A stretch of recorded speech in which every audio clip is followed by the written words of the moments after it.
Okay. So what I was saying is this movie here was kind of cool because it showed you all the procedure for installing a prop. You can see that it's a lot more difficult than just bolting it on and doing 6 bolts around a circle and safetying it, because you have all the whole oil transfer, how it screws on one way, and you have the lock ring screws the other and put all together. That's not terribly uncommon for these older propellers, like the 2-position prop, the Hamilton Standard. So anyway, but then it gets into this adjusting of the governor on there, which is something that we do. It's just what we have to do. And it's not hard. It really isn't. It's just one of those things like adjusting a carburetor. It's not hard. Sometimes you make it hard. But you get in the airplane to adjust a carburetor, and you warm it up, and you do what? Position do you put the carburetor, the throttle in? Oh, when you started it? Everybody's afraid. I don't know. When you started it, to the wall. You warm it. We're back to carburetors right now because I lost faith. So, carburetor. You warm up the engine and then you pull it back. Pull what back? Both of them. All of it, right?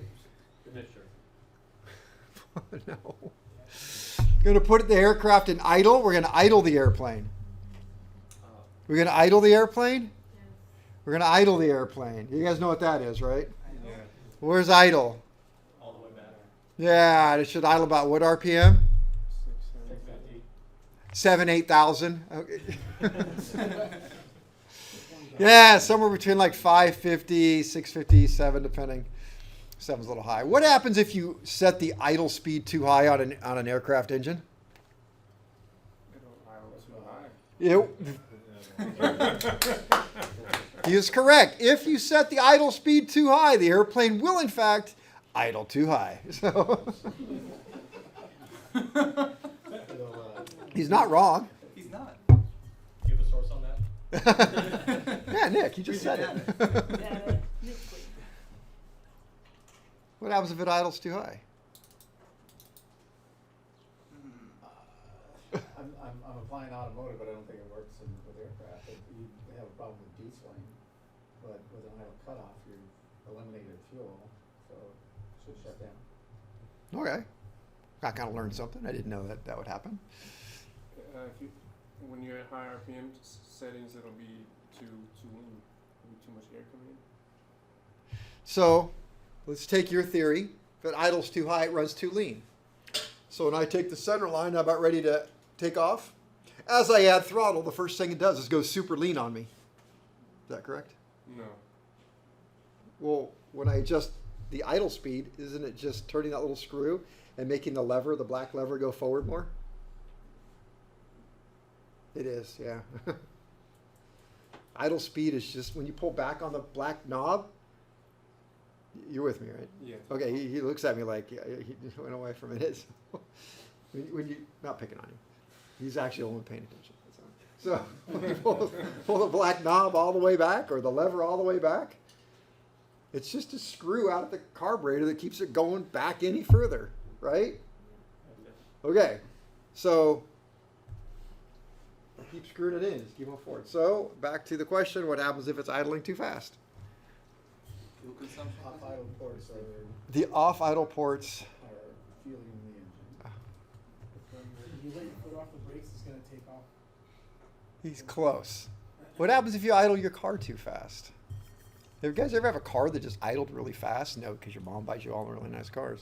Yeah, you put it in drive and wheels spin and then you go. Yeah, I had an 88 Chevy pickup, and they were known for creeping the intake gaskets down into the engine. And as it did that, you got a vacuum leak. And then the computer, to compensate for more air, did what? Add more fuel. So the engine does what? Runs faster. So now you got an engine that idles really fast. You ever drove an engine that idles really fast?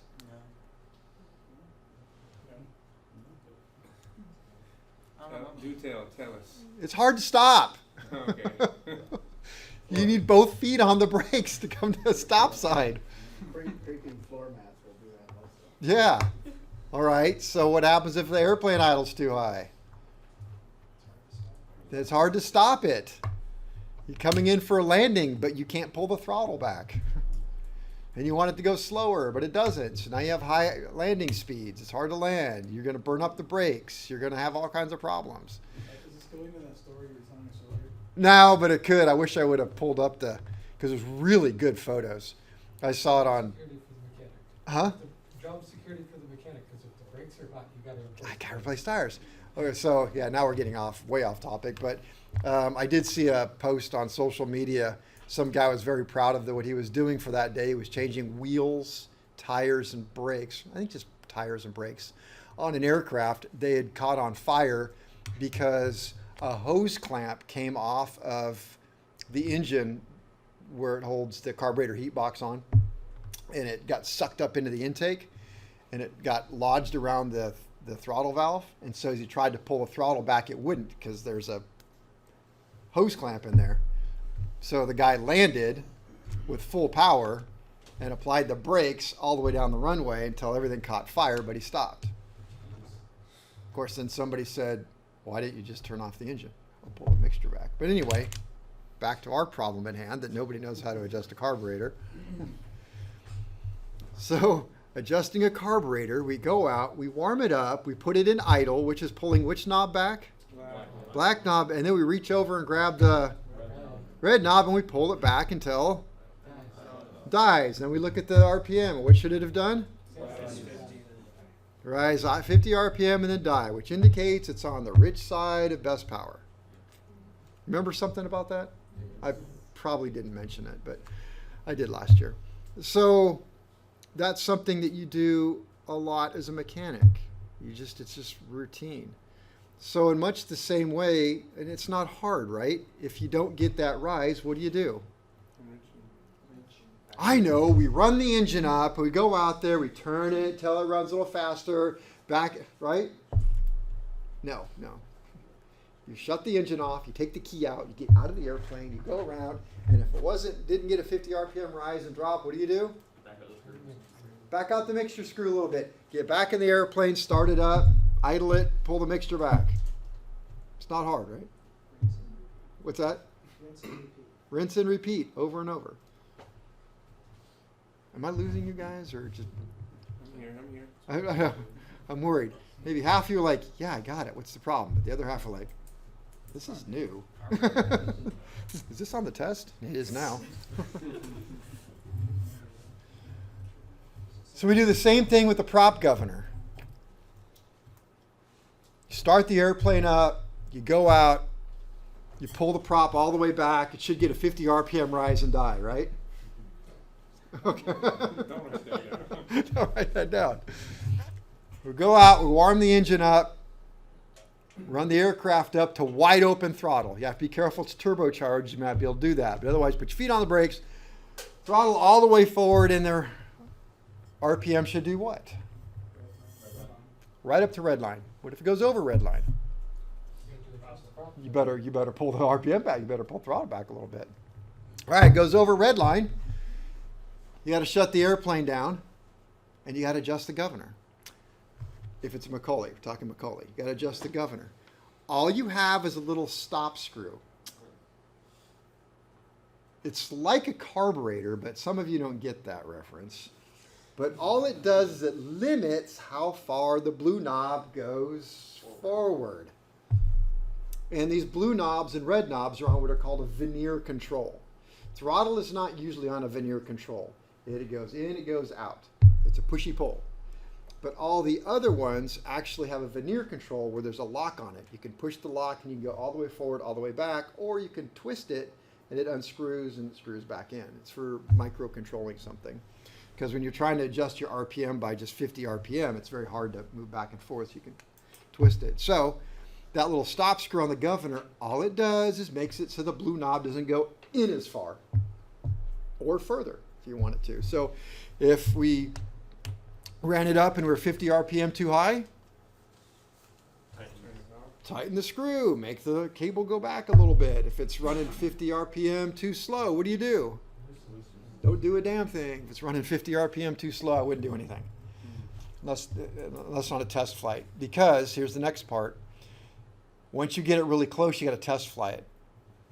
Because what happens when you take your feet off the brake and start to roll, the angle of attack on the propeller is going to change. Everything's going to shift. And it is possible that it's going to change and come up in RPM a little bit. So final adjustment always has to be made with a flight test, which is fun. Now, Wouldn't you, yeah, wouldn't you also leave it on just because you don't trust the tack? we're assuming the tack is correct at this point. I use a handheld tack checker. I would never adjust a propeller based on the analog tack in the aircraft. But at a digital, then probably yes, because analog is a speedometer cable that spins around that then spins the tachometer, which has errors in it. But if you have a digital, then it's usually based on exact pulsations from the magneto, so it's pretty damn accurate. Okay, that's Macaulay, because Macaulay has no adjustments. Hartzell does have adjustment up front. It's got a big nut, an internal wrenching screw. So the way I would adjust a Hartzell is to get the propeller governor out of the way. So that means backing off the screw so that the blue knob goes all the way forward so the governor is no longer governing the speed. Then I would run it up to full RPM. If it runs too fast, I highly recommend turning off the airplane, but I'll back off the screw and adjust the nut. In this higher pitch, I have to look at it, in this higher pitch, and then out to lower pitch. Adjust the nut and adjust the prop until we're, I'd go just slightly past or right about red line, not below, but a little more. And then set the governor after that. So that's what I would do. All right. Prop and not the governor. Huh? Why would you just say do the prop over the governor? Because since you have low pitch stop adjustments that you can do them on the prop. That way I've heard that it works just better that way. And that's what they're there for, so that's what I would do. Governors are a little slow sometimes. So it's really common. Do it when you go to the airport. If you're ever just bumming around an airport where you can, and you can get close to the takeoff area, listen to airplanes. Now, first of all, they have a constant speed prop. I mean, it sounds like they just, like they're cutting grass with it. So you can hear them grab the blue knob and, you know, you can just see the manifold pressures just go through the roof, and you're going, oh gosh, that's terrible for everything involved. You're supposed to, as a pre-flight check, cycle the propeller.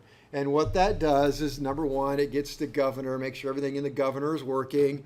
It does cycle oil up through the prop hub up here, a little bit of fresh oil, a little bit of oil out, get the warm oil up there. And it should be more responsive, the propeller, at that point. But man, people just punishing their engine. Then you can hear when they take off, they just mash it forward on the throttle, and you can hear the engine overspeed. You don't notice it overspeeds at first, but then you hear the governor kick in and pull it back about 100 RPM or more. Enough to where you can audibly hear it. Go, whoa, that was way overspeed. So it shouldn't, but they're slow. They're slow to respond. I think if you really cared for your airplane, you would ease in on the throttle and go easy and take the roll, and it starts rolling, add more, then bring it in. But The same with the run-up, right? no, the minute I hear a pitch change on my cycle, I'm back in hard, and I'm ready to do it. I have my hand right there, and I hear it, I hit it forward, hard. I don't need it cycling hard. All right, so how do we adjust the RPM? Sounds great. Not a Macaulay. We'll go easy. Sounds great. We get the engine warm, run it up to how high of RPM? Wide Red open. line. Wide open throttle. And if it's over red line, Turn the screw in. yeah, When the airplane's off. my governor's right here. So if you can stick your hand through, you're good, but it's right behind it. I mean, it's right there. You like Lycoming, you might be able to get away with it because it's in the back of the engine. Especially if it's 6-cylinder, you're that much further apart than a 4-cylinder. So, all right. But if it's a Hartzell that needs adjustment, then we'd Do it on the ball. do it on the prop. Back the governor up so the governor isn't the one that's limiting you, and check those low pitch stops. So, okay. You want to finish this thing up? We'll go here to, The control what was the, arm on the speed that's right, somewhere in here they affected in these do the installations. governor, which is kind of Since it is required, multiple engined aircraft are often provided with hydraulic. Hang on.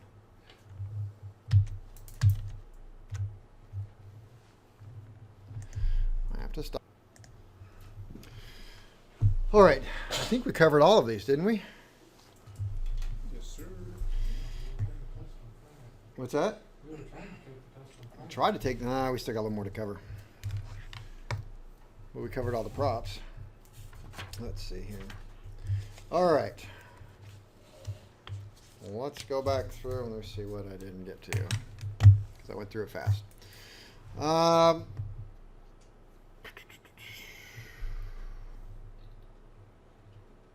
All right, so any propeller that does not have counterweights, no, not any propeller. We'll talk about, not about the Hydromatic, and we'll pull out the Hamilton Standard counterweighted prop, and we'll talk about all these other ones here in the middle, which you go on your more modern propellers.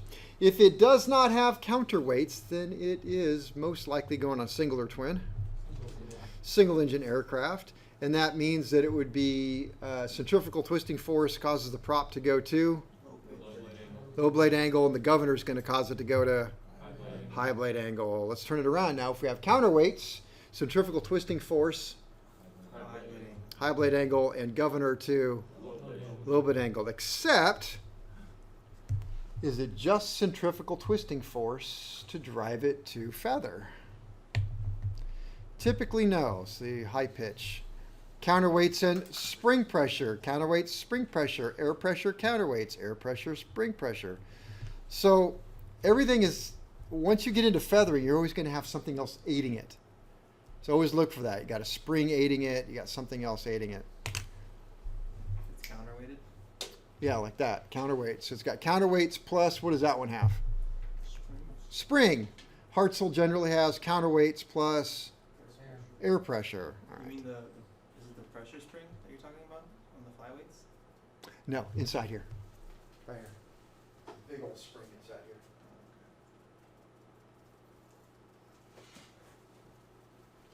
Big springs.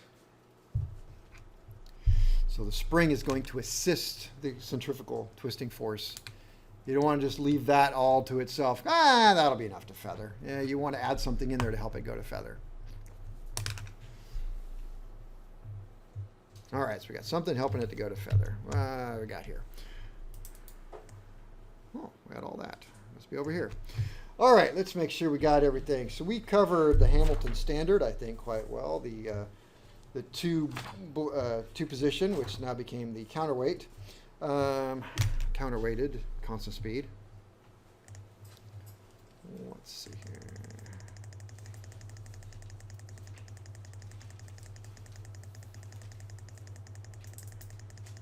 A quick review. Just watch everything I'm doing.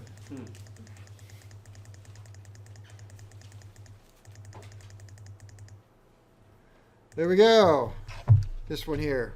But now we're saying it's a constant speed type propeller. This one high pitch or low pitch? High pitch. High pitch. How can you tell?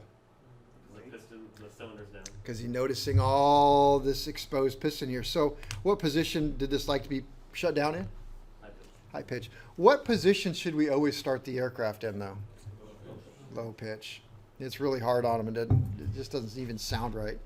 You start it in high pitch. So put the blue knob all the way forward when you're going to start it. As soon as the starter goes and the governor builds up a little pressure, it's going to pull this thing into low pitch, much easier to work on. Let's see. It's troubleshooting. You guys are a whiz at these things now. I wrote some stuff down here. Propeller shifts into high blade angle but does not respond to cockpit input to low angle. So here it is at high blade angle, just like that. We're running it. And we want it to go to a low angle, which is which way does the knob control go? Forward or back to go into low? Not responding. What could it be? Broken cable. Broken cable. For what? Propeller. For the propeller. Propellers don't have cables, do they? For the Governor. governor. Absolutely. Got a broken control cable going to the governor. Happens. Or it came disconnected. So, likely cause. What else could we have? Broken spring. Which one? Speeder spring. Broken speeder spring. Very good. Well, if we're going to go, now we can get crazy. Well, it's broken anything really, but that's what I was looking for. So, so we take it apart and replace the speeder spring? No. Why not? Can't go into Propeller factory. Ah, prop factory. Okay. What if it does work, but it's just very sluggish? Gooped up? Oh. Well, let's don't get too technical. Too much STP, yeah. You need a little STP in there? You have too much STP. That stuff's like honey. Too cold. Okay, so temperature can be it. It can be too cold. Or we have a lot of sludge build up in there. You got to, where's the sludge going to build up? Crankshaft? Plug it up that hole? All right, these are all very good. Let's see. What drives this one to, I was trying to think. I don't think I wrote anything about springs. It could have a spring. Let's see.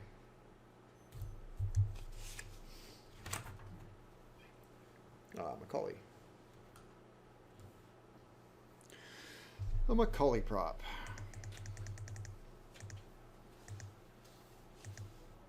There we go, Macaulay. Low pitch and high pitch stops, internal or external? Internal. Internal. So what kind of maintenance does this prop require for the hub? None. None. See, Nick's writing this down. He knows what's up. Mhm. So we have no maintenance that can be done to this. There's no, what about grease? None. None. What is this filled with? Red dye engine. Air or One of two things, either air or oil.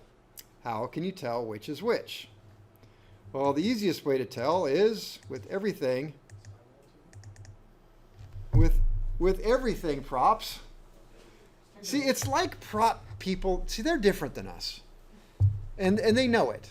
And I just kind of feel, they're up on their, it's like when you go to the pharmacy. You guys remember the old days in the pharmacy, the pharmacist is always on this thing. They're always taller than you. So you had to talk to the pharmacist.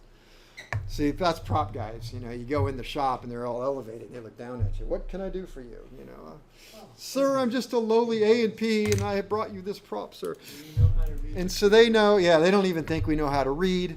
Unfortunately, we've probably given them reasons to think this.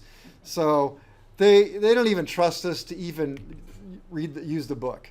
And so if it's something that we got to know, what do? Slap a sticker on it. If it takes special grease, where do you get the grease?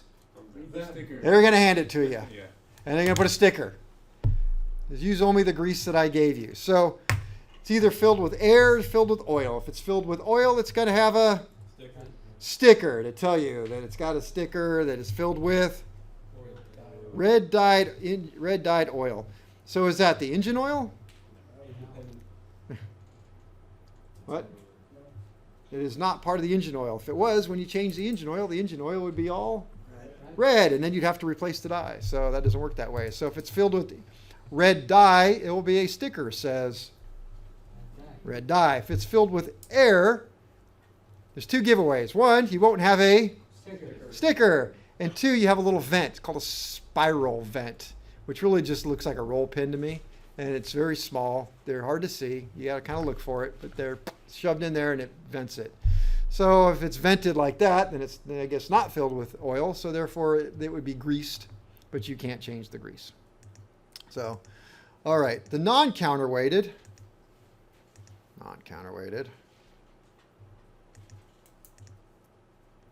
What's going to drive it to low pitch?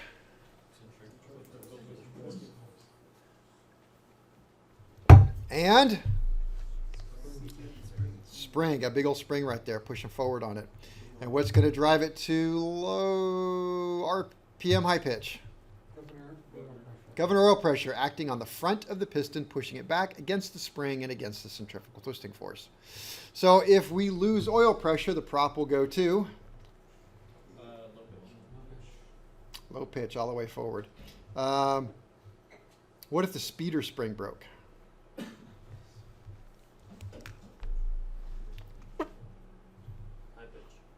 It's going to go over speed and go into high pitch.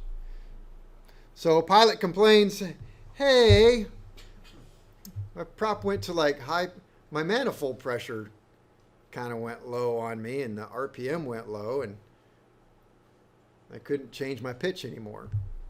Problem could be speeder spring. Could be. Sludge I'm always going to go linkage first. Let's go with the simplest thing first. Linkage. Sorry, I could just see somebody doing that. All right, it's probably speeder spring. So they take off the governor, send it into the prop shop. Prop shop calls back. Well, it's going to be, $3,000, and there was nothing wrong with your speeder spring. Huh. You know, what's funny, when I took the governor off, the control line was already disconnected. I wonder if that had anything to do with it. So you should look at the line and go, well, here's your problem. This fell off because it wasn't the right stuff. All right, let's see. Well, let's just stick with the Macaulay since we're talking about Macaulay. See if we can find a counterweighted version. Oh, yeah, there's two types of Macaulays. They are the threaded and threadless. Why would you care about that? You're probably, I don't. And I'm Mike back there, he doesn't. Damn turbine guys. So, right? I don't care. You're right about that. Threadless has higher. I was giving bad time all day for that. What's that? Threadless has a higher time between overhaul. The threaded. Threadless. Threaded. No, sorry. Threadless has a higher time. Yes, this has lower time. Also, if you're, thinking about buying an airplane, I don't think I'd want the threaded type. So, all right. How would I know if it is a constant speed? What was that? This. How do I know that's a Hartzell? Sticker, right? I'm making that up. That's exactly what I did. I'm like, Stickle says Hartzell. Do I have any Macaulay? I don't have any Macaulay feathering. All right, what would a Macaulay feathering prop look like? It would look a lot like that. Macaulay feathering prop sitting on the table right here. So what is different between these two props right here in the picture and over there? That one's got the long front end. There you go. It's two things. One, the long dome up front. Why has it got a longer dome up here? This one's got to travel further. Got to travel further. And the second thing is the counterweight. So again, what's going to help it go into, everything's reversed. What helps it go to feather? Counterweights and spring. Okay. All right. Hartzell. How do we know it's a Hartzell? Says right there. It's got a sticker on it. Hey, there's nothing wrong with cheating. Which type is this one? There's two types. There's the compact. Compact, which to me is much fatter. The compact, which is fat, and the steel, which is skinny. So is this one the skinny or the fat? This one looks skinny to me. Plus, it's got. It's only got one. It could be the way they cut it, though. Yeah, it could. Yeah, because I think one went there. It looks like a steel hub. Yeah, it does look like a steel. We'll say it's a steel hub. Really does look like one to me. Except for down here. Somebody at home's yelling at us. No, that's not it. There, that one's definitely a compact. All right. So compact. That giant spring, what does it do? Going to assist. If you had to guess, assist in what? Feather. It has this up top. What is that? It looks like Oh, it's an error. It's air. an air fitting. What's the air fitting do? It's just Put air in it. What kind of air? I'd really use nitrogen. If you're using a lot of shop air is wet, this thing's not going to, in theory, get taken apart for 12 years. You put moisture inside there and ruin somebody's prop. Good news is they'll forget it was you because it'll be like 12 years later. But. All right. All right, compact hub. What kind of maintenance do you do on the compact hub? Ah, we do. We grease it. We grease it. And how do we grease it? What? Follow the manual. Follow the manual. And if you don't know, Send it to the prop shop. send it call the prop shop. Okay, so we've got. I got a good video for Herzls. Let me see. So we do have to grease those.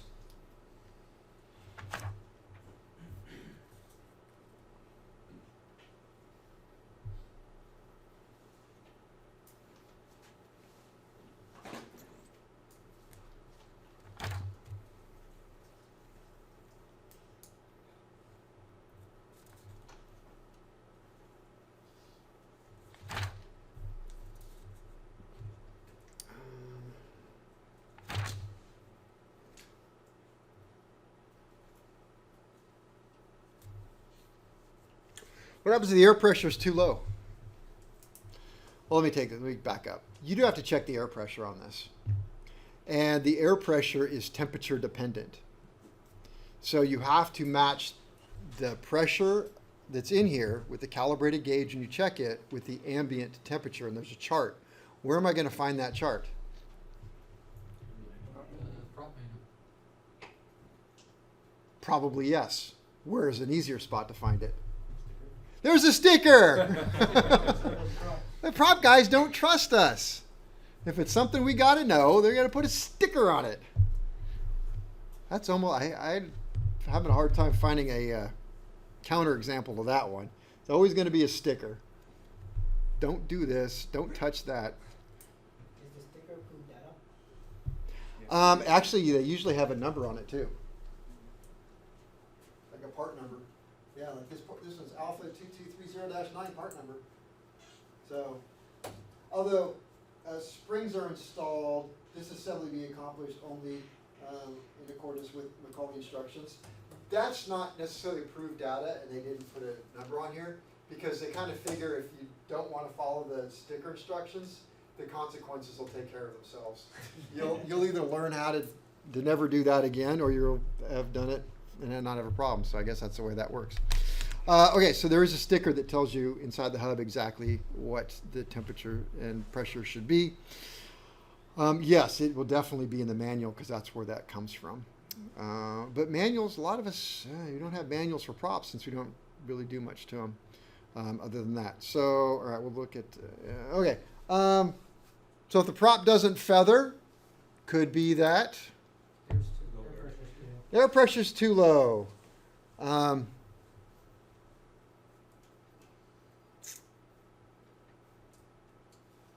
I also have that it may surge or overspeed. You can get prop surging, where it's just kind of hunting back and forth. Something else. If the pressure is too high,